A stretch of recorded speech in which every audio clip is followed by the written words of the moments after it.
नमस्कार, जनतंत्र टीवी देख रहे हैं आप और मैं हूं आपके साथ स्वाति आर्या। हमारे इस खास कार्यक्रम खबर देश से में आप सभी का स्वागत है।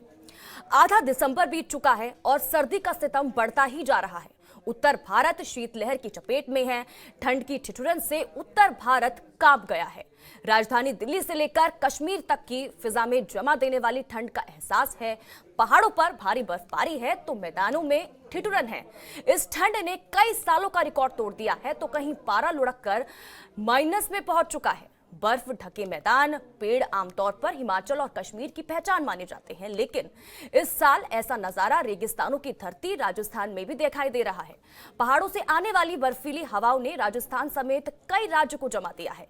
सीकर में तापमान -5 डिग्री सेल्सियस दर्ज किया गया है। पहली बार राजस्थान में पहाड़ों से लेकर मैदानी इलाकों तक केवल बर्फ ही बर्फ दिखाई दे रही है। यहाँ के 5 जिलों में तापमान माइनस में दर्ज किया गया है, जिसका असर राजधानी दिल्ली में भी देखा जा रहा है। यहाँ न्यूनतम तापमान 3 डिग्री सेल्सियस दर्ज किया गया है।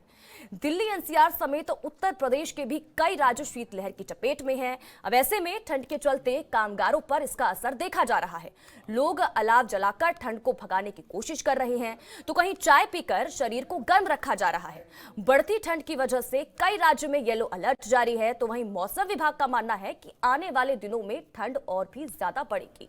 अब ऐसे में ये समझने की कोशिश करेंगे कि वो क्या कारण है जिससे साल दर साल सर्दी का सितम बढ़ता जा रहा है। पहले आपको सुनाते हैं बढ़ती सर्दी पर लोगों का क्या कुछ कहना है, सुनिए। थोड़ी ज़्यादा ठंड है, 2-3 दिन के लिए, इसलिए चाय पी रहे थे हम जी। ठंड बहुत है, इसलिए ठंड की वजह से चाय पी रहे हैं और मौसम भी ठंडा है सवेरे सवेरे बहुत। तो अच्छा, कितने दिन से ठंड ज़्यादा महसूस हो रही है? 2-3 दिन से ठंड ज़्यादा है। क्या दिक्कत हो रही है ठंड में? दिक्कत तो कोई नहीं भाई, ये ठंड की वजह से है जो भी है। हाँ जी, कोई और तो कोई प्रॉब्लम नहीं ज़्यादा। यहाँ एक हफ्ते से ठंड हो रही बहुत, इसलिए हम ये दुकानदार से आए चाय पीने। नई दिल्ली ये पास्टर हॉस्पिटल है ये पास में, जब रेलवे वाला 2-3 दिन से ज़्यादा हो रही है। हाँ जी, ऑटो बहुत ठंडा लग रहा है, सवारी वारी नहीं मिल रहा है साहब। हम लोग ठंडा से पूरा हाथ काम नहीं कर रहा था, जब लोग हम आग जला के ताप रहे हैं। हाथ काम नहीं कर रहा पूरा, पर कम्बल देख लिए कितना बढ़िया उड़े हैं और जैकेट टुकेट सब भी बढ़िया है। पूरा हालत खराब है ठंडा से, और न आज न कमाएंगे तो कल फिर खुराकी के लिए टेंशन हो जाएगा साहब। दिहाड़ी 300-250 देना पड़ता है, हमारा अपना गाड़ी नहीं है साहब, किराया गाड़ी चलाते हैं साहब। आप रहते कहाँ पे हैं? हिम्मतगढ़ रहते हैं, नई दिल्ली हिम्मतगढ़। मैं ऑटो चालक हूँ। कहाँ रहते हो? मैं तो यही हिम्मतगढ़ कॉलोनी में रहता हूँ। तो सर आज ठंड ज़्यादा है आज हाँ, ठंडा तो बहुत है। तो क्या कहेंगे? ठंडा इतना है कि पूछिए मत सर। ऑटो रिक्शा में हम लोग को सवारी नहीं मिल रहा है, क्या करें, अब आग बैठ के सेक रहे हैं। ठंड के मारे तो समझिए कि कोई ऑटो में बैठने का राजी नहीं है, इतना ज़्यादा ठंड है। कोई सेवा पानी हम लोग का है नहीं, रोड पे गुजारना है। कहीं हम लोग का स्टैंड तो है नहीं, जहाँ खड़े हो गए वहीं हम लोग ये आग अपना जला के तापते रहते हैं। अरे बहुत ठंड है, बहुत दिक्कत हो रही है और न कहीं लकड़ी जल रही न कुछ है ना। क्या कह रहे हैं? कहीं कहाँ है, जब दिवालियाँ हैं तो कहाँ से लकड़ी और वो सब आएगा। कितनी ठंड है? अरे बहुत ठंड है, देख लो आदमी कैसे ठंडा समय में पड़े हैं यहाँ। अरे दिक्कतें तो है ही नहीं, आप खुद देख रहे हो कितनी ठंडी, कितने आदमी पैसे देख लो, कहीं जलाई देखता है, कहीं कोई जल ही नहीं रहा। कहीं निगम वालों को डालना चाहिए लगा। अब देख लो कहाँ टोपा जब लगाए हैं अपना, सब कहाँ है वो कहाँ है। काफ़ी है भैया, बहुत है। तो कैसे कर रहे हैं? कुछ नहीं, जैसे मैंने जो रवैया कर रहे हैं क्या करा जाए, उसके अलावा कोई ऑप्शन भी तो नहीं है। दिक्कतें हो रही हैं? बिल्कुल है सर, जो ठंड बढ़ रही है ये तो अभी दिसंबर महीना लगा, ठंड तो आएगी। पहले तो नहीं, अभी पिछले 4 दिन से ठंड इतनी पड़ रही है कि ना ही सुबह बंदे ने घर से बाहर निकला जाता। खासकर जो काम काज करने वाला बंदा है, दिहाड़ीदार है, उसको सुबह मजदूरी में बाहर निकलना पड़ता है। ठंड बहुत है, क्या करे, कोई चाय पी के, कोई आग जला के हाथ सेक के अपना गुजारा कर रहे हैं। वो तो हो रही है 3-4 दिन से, पिछले फॉग हो रही है। और क्या करना, सुबह कपड़े पहन के तो कोई आग सेक रहा है, कुछ काम तो करना है। इस तरह बंदे ने अपने काम काज पे तो निकलना है। कपड़े पहन के रखो, घर से बाहर नहीं निकलो, अपना खासकर कपड़ों का ध्यान रखो, गर्म कपड़े डाल के बाहर निकलें। तो देखिए, लोगों को आपने सुना, कोई अलाव का सहारा ले रहा है तो कोई चाय से अपनी सर्दी को हटा रहा है। पहाड़ों पे लगातार बर्फबारी और उसका असर देखिए मैदानी इलाकों पर भी लगातार पड़ता हुआ दिखाई दे रहा है। लोग परेशान हैं और खासा असर बच्चों पर भी, क्योंकि देखिए पहले कोविड की वजह से, उसके बाद पोल्यूशन की वजह से स्कूलों को बंद किया गया, बच्चों की पढ़ाई प्रभावित हुई और देखिए ठंड की वजह से भी अब बच्चे प्रभावित हो रहे हैं। इसी पर आज हम चर्चा करेंगे। कुछ मेहमान भी हमारे साथ जुड़ चुके हैं। हमारे साथ डॉक्टर CM नौटियाल हैं, पर्यावरणविद, और इसी के साथ ही पंकज कुमार भी हमारे साथ मौजूद हैं, हमारे साथ जुड़ चुके हैं, पर्यावरणविद हैं। आप दोनों का ही सबसे पहले मैं बहुत बहुत स्वागत करती हूं जनतंत्र टीवी पर। तो सबसे पहले मैं डॉक्टर CM नौटियाल आपके पास आना चाहूंगी। देखिए, हम हर बार देखते हैं, चाहे गर्मी का मौसम हो, चाहे बारिश का मौसम हो, अब देखिए सर्दी, क्योंकि लगातार ये अपने चरम पर है। सर्दी ने अपना असली रूप दिखाना शुरू कर दिया है। अगर हम गर्मी की बात करें तो गर्मी हमेशा कई सालों का रिकॉर्ड तोड़ देती है। जब बारिश होती है तो बारिश भी लगातार होती रहती है, और अब देखिए सर्दी। क्या इसके पीछे ग्लोबल वार्मिंग एक वजह इसको माना जाए या फिर कुछ और? देखिए, एक तो मैं ये कहना चाहूँगा कि आमतौर पे क्लाइमेट चेंज का मतलब या जलवायु के परिवर्तन का मतलब लोग ग्लोबल वार्मिंग समझ लेते हैं। ये एक गलत धारणा है। जब हम क्लाइमेट चेंज की बात करते हैं तो हमारा मतलब ये नहीं है कि विश्व में हर कहीं तापमान बढ़ रहा है। असली अर्थ क्लाइमेट चेंज का है कि दुनिया में जो एक्सट्रीम इवेंट्स हैं, जो चरम घटनाएं हैं, उनकी फ्रीक्वेंसी बढ़ रही है। इसका एक बहुत बड़ा कारण है कि हमारी जो औद्योगिक गतिविधियां हैं या हमारी इवन एग्रीकल्चर जैसी जो गतिविधियां हैं, इन सब के कारण से जो वातावरण में कार्बन डाइऑक्साइड, मीथेन या इस तरह के ग्रीन हाउस गैसेज बढ़ रही हैं, इनके कारण से जो वातावरण का एक संतुलन पहले था वो बिगड़ गया है। वो अब जो उसका प्राकृतिक उसकी जो संगठन था वो बदल गया है।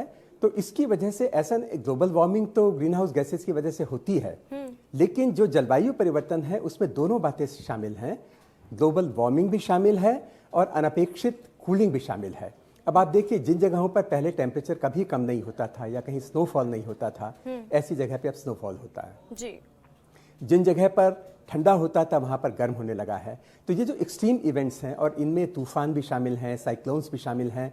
अगर आप देखें तो पिछले 10-20 साल के अंतराल में इन सब चीज़ों की फ्रीक्वेंसी बहुत ज़्यादा बढ़ गई है। और दूसरी बात यह है कि हम लोग कई बार 1 या 2 दिन का कोई परिवर्तन होता है तो हम चिंतित हो जाते हैं, परेशान हो जाते हैं, क्योंकि अब हम लोग ज़्यादा खबर सुनते हैं या हमारे जो मीडिया हैं उनकी पहुंच कहीं ज़्यादा है।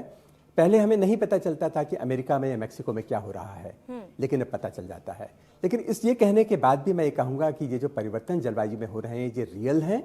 और अभी कुछ दिन पहले हम लोग बात कर रहे थे कि हमारे दिसंबर में जितनी ठंड होनी चाहिए थी उतनी ठंड नहीं है, और अभी हम बात कर रहे हैं कि दिसंबर में इतना ठंडा क्यों है।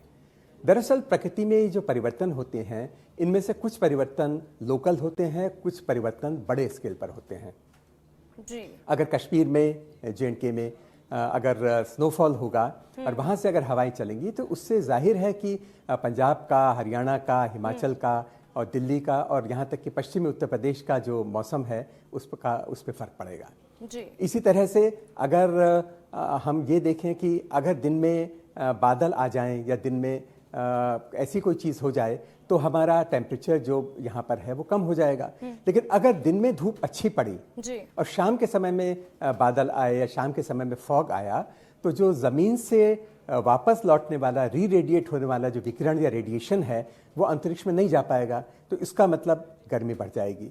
इनमें से कुछ परिवर्तन हैं जो थोड़े समय के लिए होते हैं, 1 या 2 दिन के लिए, लेकिन इन सब के ऊपर जो एक ओवरलाइन चीज़ है वो है एल निन्यो तथा ला निन्या का साइकिल।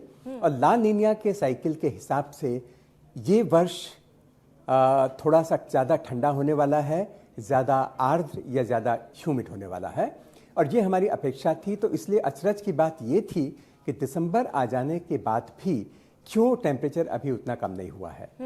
ला निन्या की झलक हमें मिल जाती है पैसिफिक ओशन या प्रशांत महासागर के टेम्परेचर से। तो अब लगता है कि ला निन्या का प्रभाव भी दिखाई देने लगा है और यही कारण है कि ठंड बढ़ रही है जी। ठीक है सीएम नौटियाल जी।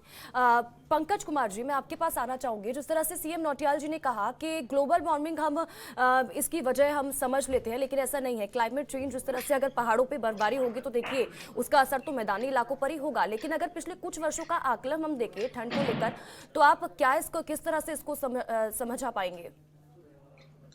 अगर बहुत साधारण भाषा में कहें तो आप देखें कि पिछले 10 वर्षों से लगातार नासा से लेकर पूरे देश के मौसम विज्ञान पे जानकारी रखने वाले या मौसम विज्ञान के विभाग या यहाँ तक कि अपने देश के मौसम विज्ञान विभाग या पर्यावरण पर काम करने वाले लोग कई बार कॉन्फ्रेंस करके नारों में तब्दील करके अपनी बात कहनी हो, सड़कों पर उतर के या कोई साइंटिफिक रिपोर्ट पेश करनी हो, सारी बातों का अगर निचोड़ ये निकलता है कि विकास की रफ्तार और पर्यावरण या प्रकृति के साथ समन्वय जो है हम वो बना नहीं पा रहे हैं, जिसकी वजह से आप ग्लोबल वार्मिंग कह लें या क्लाइमेट चेंज कह लें, आप ये देख रहे हैं।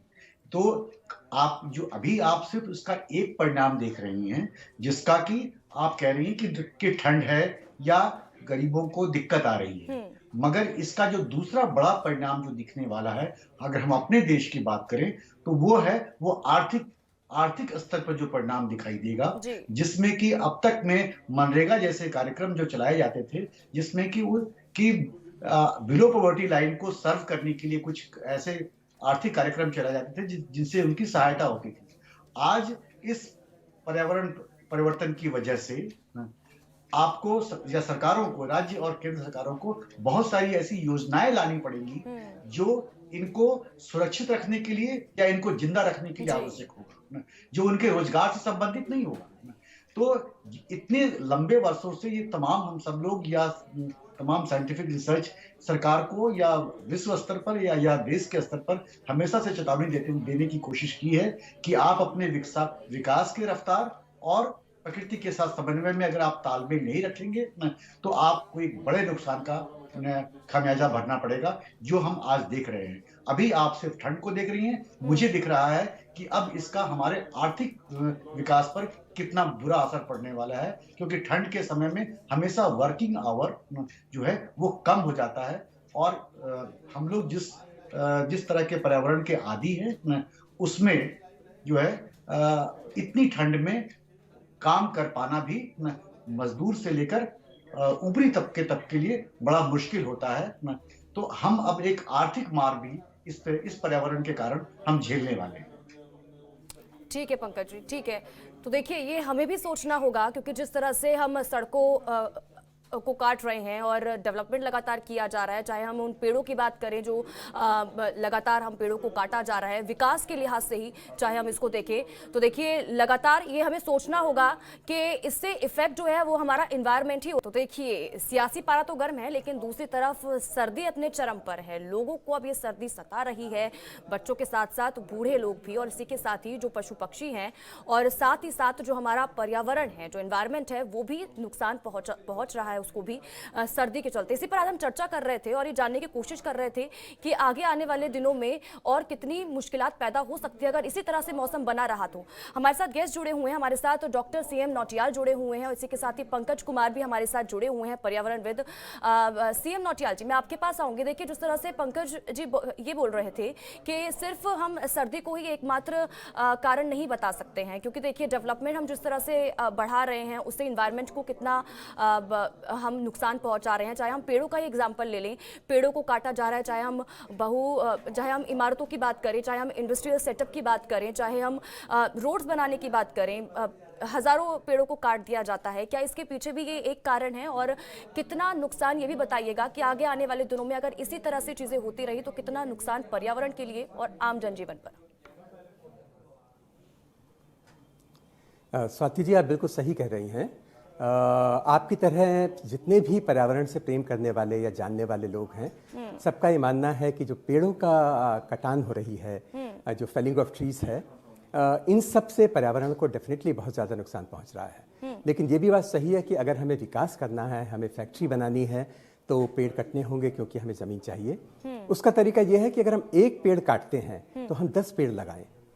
वैसे अच्छी खबर यह है कि पिछले कुछ सालों में हमारे देश में जो हरित क्षेत्र है वो 3-4 हज़ार किलोमीटर से ज़्यादा स्क्वायर किलोमीटर के करीब बढ़ा है, लेकिन वो इतने बड़े देश के लिए पर्याप्त नहीं है। तो पेड़ों का कटान फालतू में जो होती है, चोरी से जो होती है, वो निश्चित रूप से रुकनी चाहिए। और अगर कहीं अनिवार्य कारणों से पेड़ों को काटना पड़े तो उससे ज़्यादा पेड़ लगा दिए जाने चाहिए। एक बात, जो अंधाधुंध कार्बन डाइऑक्साइड और मीथेन जैसी गैसों का निस्सरण हो रहा है उसे रोका जाना चाहिए। लेकिन हम इसके लिए अपनी फैक्ट्रीज को, हम अपने कारखानों को बंद नहीं कर सकते, कृषि को ख़त्म नहीं कर सकते।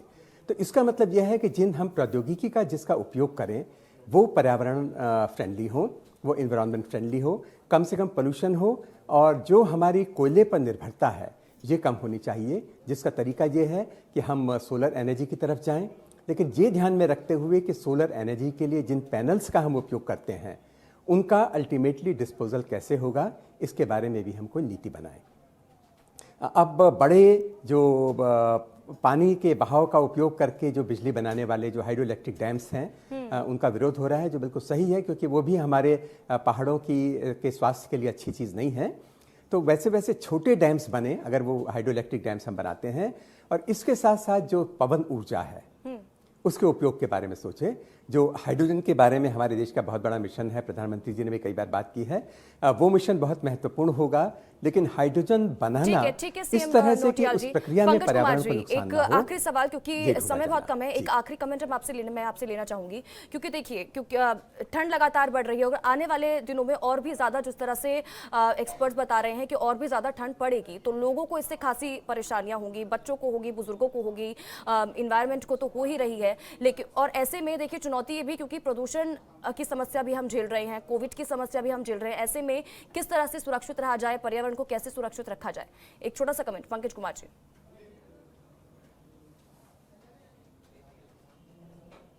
चीन से एक आम आदमी से लेकर तमाम लोग जो परेशान हो रहे हैं, आज तक इस पर कोई बड़ी कदम नहीं उठा पा रही है सरकार, क्योंकि जो समाज है, जब तक समाज अपने इस परेशानी के लिए खुद से खड़ा होगा ना, तब तक सरकार सिर्फ कोई रैन बसेरा या कंबल बांटने का तक अपने आप को सीमित रखेगी। जब तक समाज अपने आप को इसके आगे लाकर सरकार के साथ आंख में आंख मिलाकर ना, अपने विकास और पर्यावरण के समन्वय को ना, समझकर ना, उसमें कोई ऐसा कदम नहीं उठाएगा समाज ना, तब तक हम इस समस्या से निजात नहीं पा सकेंगे। ठीक है, चलिए, बहुत बहुत शुक्रिया पंकज कुमार जी और डॉक्टर सीएम नौटियाल जी हमारे साथ जुड़ने के लिए और इन तमाम चीज़ों को लेकर चर्चा के लिए। तो देखिए, लगातार सर्दी बढ़ती जा रही है, पहाड़ी क्षेत्रों में तो लोग परेशान हैं ही, लगातार बर्फबारी हो रही है, लेकिन मैदानी इलाकों पर इसका देखिए असर लगातार देखने को मिल रहा है। येलो अलर्ट आज भी दिल्ली में जारी किया गया है सर्दी को देखते हुए, और अगर इसी तरह से मौसम बना रहा तो आगे आने वाले दिनों में बड़ी चुनौती होगी कि किससे कैसे सावधान रहा जाए। इसी के साथ ही हमारी इस खास चर्चा में इतना ही। आप बन रहे हमारे साथ। नमस्कार।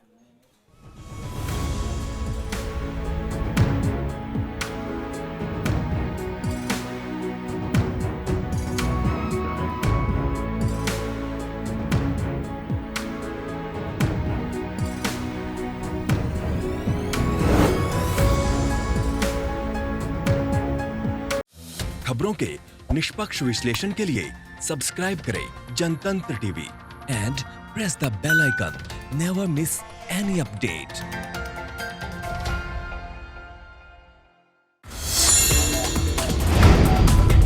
Download the Janatantra TV app, available on Google Play and App Store. Download it now.